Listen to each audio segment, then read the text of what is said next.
If you have a $5,000 credit card balance at 20% interest and you only ever pay the minimum payment, here's what happens. It takes you about 15 years to pay it off, and you end up paying more in interest than the original balance itself. Over $5,600 in interest on a $5,000 charge. Let that sink in for a second. You'd essentially pay for that $5,000 purchase twice. Here's why. Credit card minimum payments are usually calculated as a small percentage of your balance, often around 2 to 3%, or a flat $25, whichever is higher. In the early months, almost that entire payment gets eaten up by interest, and only a tiny sliver actually chips away at what you owe.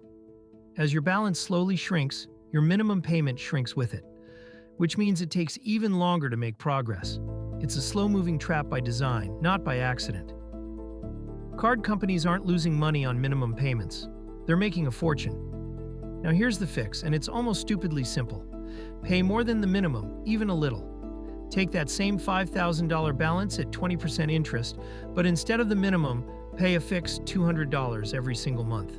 That balance is gone in under 3 years, about 33 months, and you'll pay roughly $1,500 in interest instead of $5,600. Same debt, same interest rate. The only thing that changed is the size of the payment, and that one change saves you over $4,000 and more than a decade of your life carrying that balance.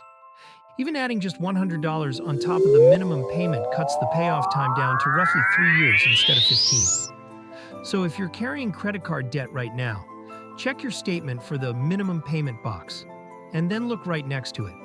Most statements are legally required to show you exactly how long it'll take and how much you'll pay in interest if you only pay the minimum.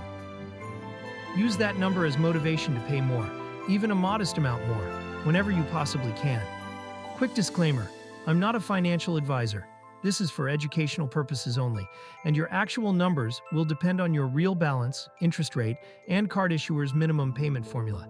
If this changed how you think about your credit card bill, subscribe.